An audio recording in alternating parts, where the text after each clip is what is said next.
इंद्र नीलगिरी पर तप करने के लिए चले गए तो उनके पीछे द्रौपदी खिन्न मन होकर चिंता करने लगी कि अर्जुन ने बड़े कठिन कर्म का प्रारंभ कर दिया है, किंतु विघ्न डालने वाले शत्रु बहुत हैं।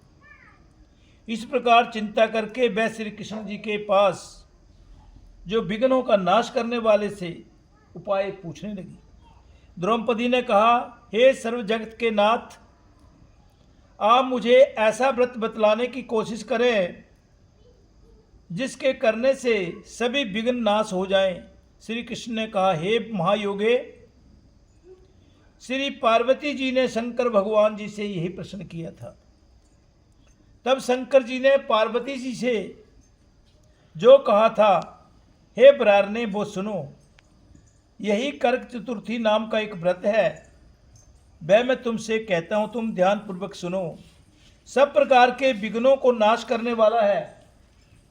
श्री पार्वती ने कहा कि भगवान, ये कर्क चतुर्थी का व्रत किस प्रकार का है तथा इसका क्या विधान है, और पहले इस व्रत को किसने किया है? शंकर जी बोले कि हे पार्वती, जो अनेक प्रकार के रत्नों से शोभायमान है, चांदी और सोने के भवनों से भरे हुए विद्वान पुरुषों से सुशोभित है, लोगों को बस में करने वाली दिव्य स्त्री शोभायमान, जहाँ पर सदैव ही वेद ध्वनि होती रहती है, ऐसे स्वर्ग से भी मनोहर परम रमणीक शुक्र प्रस्थपुर, जो अब दिल्ली शहर है, वहाँ पर एक रमेश शर्मा नामक ज्ञानी ब्राह्मण रहता था। उसकी पत्नी का नाम लीलावती था। उसके महापराक्रमी 7 पुत्र और संपूर्ण लक्षणों से युक्त वीरवती नाम की एक कन्या उत्पन्न हुई। उसकी आंखें नील कमल के समान और मुख चंद्रमा के समान था।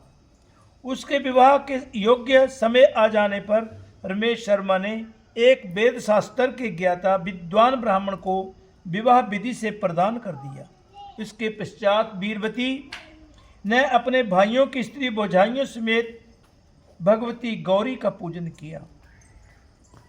फिर कार्तिक कृष्ण चतुर्थी के दिन व्रतोपवास पर सायंकाल में स्नान कर सबों ने भक्ति भाव से वट वृक्ष का चित्र बनाकर उसके नीचे शंकर जी, गणेश जी तथा स्वामी कार्तिकेय के साथ पार्वती जी का चित्र बनाया और ओम नमः शिवाय इस मंत्र से धूप, दीप, गंध, पुष्प और अक्ष आदि से गौरी का पूजन किया। फिर शिवजी, गणेश जी का तथा षडानंद कार्तिकेय का अलग अलग पूजन करती हुई पकवान, अक्षत तथा दीपक से युक्त 10 करुआ और गेहूं पिसान और गुड़ के बने हुए पकवान तथा और भी अनेक प्रकार के फलादि भोज्य पदार्थों को अर्पण करके अर्घ देने के लिए चंद्रोदय की प्रतीक्षा करने लगी। उसी बीच में ये वीरवती वाला भूख व क्षुधा से पीड़ित होकर के मूर्छित हो गई और पृथ्वी पर गिर पड़ी। तभी उसके भाई बांधव रुदन करने लगे। फिर वीरवती का मुख धो करके पंखे से हवा करके उसको ढांढस बंधाने लगे कि अब चंद्रमा उदय होने वाला ही है। उसका एक भाई बहुत ही चिंता युक्त हुआ और एक महान बड़ के पेड़ के ऊपर चढ़ गया। बहन के प्रेम से दुखी उसके भाई ने जलती हुई लुहारी लेकर के चंद्रमा के उदय होने का बहाना कर दिखाया। उसने चंद्रमा का उदय जान करके दुख का त्याग करके विधि विधान से अर्घ दे करके भोजन कर लिया। इस प्रकार व्रत के दूषित हो जाने के कारण उसका पति उसी समय बिस्तर पर पड़ गया। तब वीरवती ने अपने पति को बेहोशी की हालत में देखा और शिवजी का पूजन कर 1 वर्ष तक निराहार व्रत किया। वर्ष के समाप्त होने पर कर्क चतुर्थी का व्रत उसकी भौजाइयों ने किया। वीरवती ने भी पूर्वोक्त विधान से, जो पहले विधान तक किया था, वैसे ही उसने व्रत कर दिया। तब उस दिन देव कन्याओं के साथ इंद्राणी वहाँ कर्क चतुर्थी का व्रत करने के लिए स्वर्गलोक से आई और वीरवती के पास चली गई।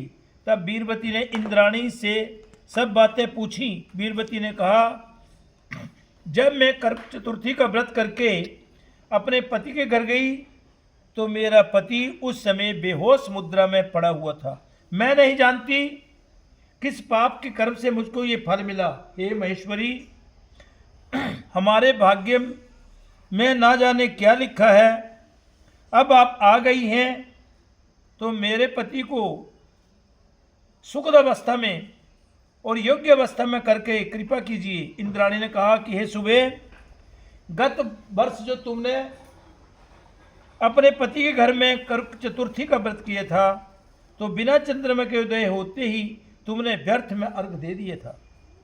उसी से व्रत दूषित हो गया और तुम्हारा पति उसी समय बेहोश हो गया।